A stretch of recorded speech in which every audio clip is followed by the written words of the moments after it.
Hey there, Becca here from Inside the Square. In this tutorial, I'm going to teach you how to create an outlined offset text in your Squarespace website. We're going to use the codes that are listed in the description below, but they're super customizable. So let's hop on into my demo site and I'll show you how they work.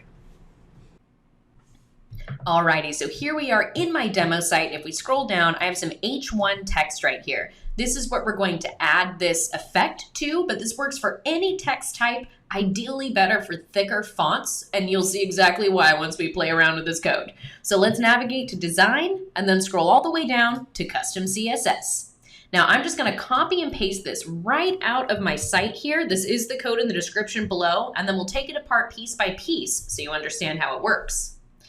Now check it out, I just pasted that code, and how cool does this look? We have an outline of the text, and we have the fill of that text just slightly off. So let's take a look at what's going on here. This first part of the code, here, let me add a couple of spaces so we can really see this together, okay?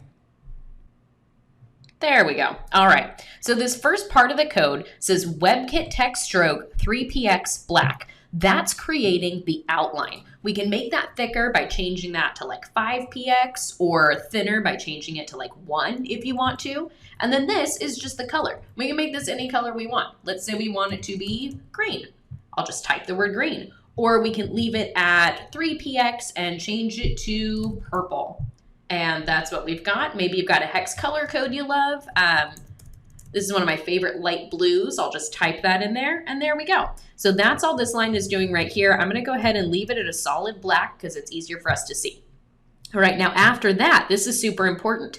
This is actually creating an invisible fill color for the font itself. So this right here is an RGBA color code for transparent, just basically telling the browser don't display any color inside this character.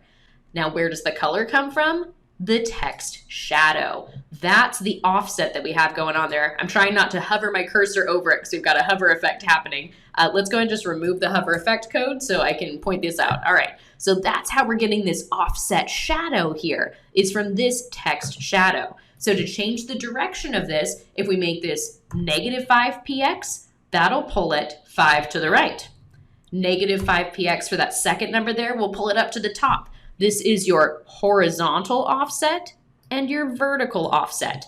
Now I have the spread set to 0. This way it's a solid block of color. If I change this up, it's gonna get like blurry and kind of fade a little bit.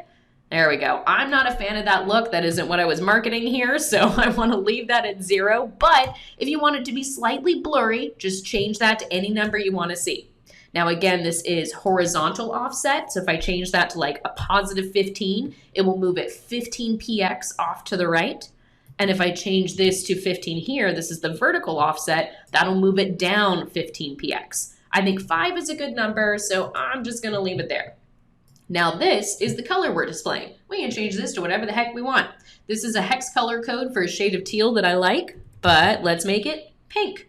I'll just type in the letters pink, and there we go. We can make it any color, hex color code, RGBA, web safe color name, you got it.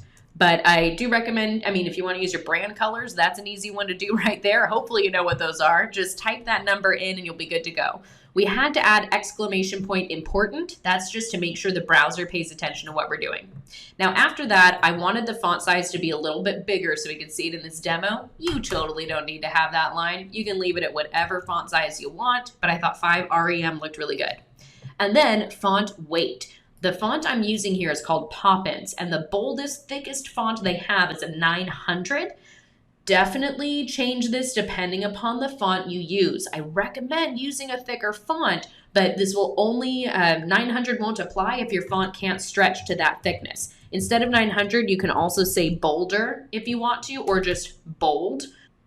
Again, this is within the parameters of the font that you've selected. I'm using Poppins, and I know that I can take it up to the max with a font weight of 900. Now, last but not least, this is why it's been taking a little while to see some of those changes. I've changed the color transition and the text shadow transition to 2 seconds. This is going to help us with that hover effect, and I'll show you exactly what I mean. Let's get to the hover effect part. I'm going to copy this code and paste it here, and now when we hover over this, you'll see it then becomes a full color in a different color. So how the heck did that work? First off, we've left the web stroke exactly where it is. But then instead of color transparent, like we have right here, where it's the RGBA code for transparent, we've said color pink, and it will be full with the pink color when we hover over it.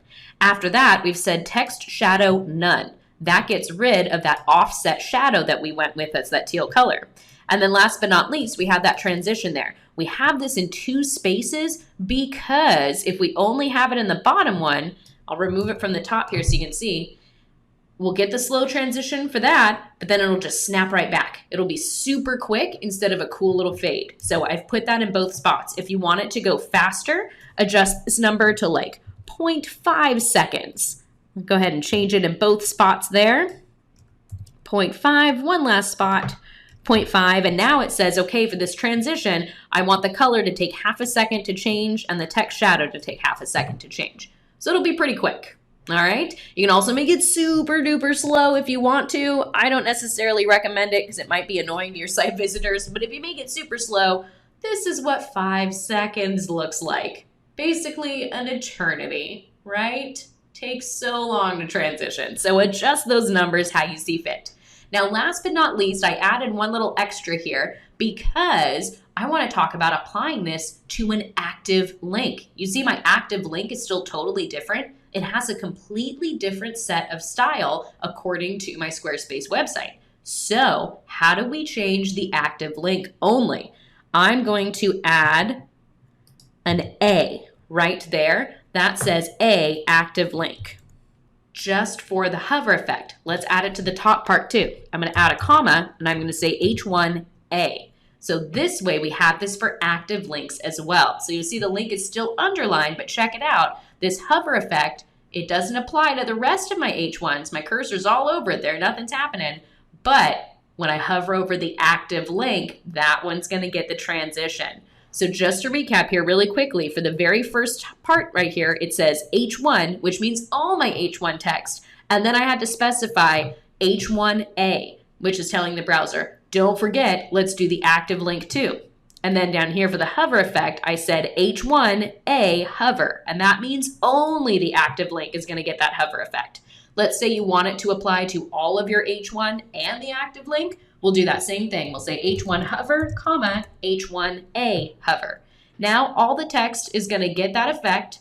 Active links will still be styled separately, but all the text is going to get that hover effect. I do recommend making your active link stand out, however. So I'm going to remove that part of my code. So again, it just says all of this style is going to be applied to the H1 and the H1 active links. However, on a hover, only the active link gets that cool extra color change effect. Alrighty, that's it for this tutorial. Again, those codes are listed in the description below. Thank you so much for watching. I hope you learned something awesome. And most importantly, have fun with your Squarespace website.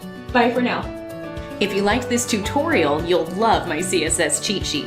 I put all of my pro tips and custom codes specifically for Squarespace into one PDF, and you can download a copy right now at insidethesquare.co/CSS. That's insidethesquare.co/CSS.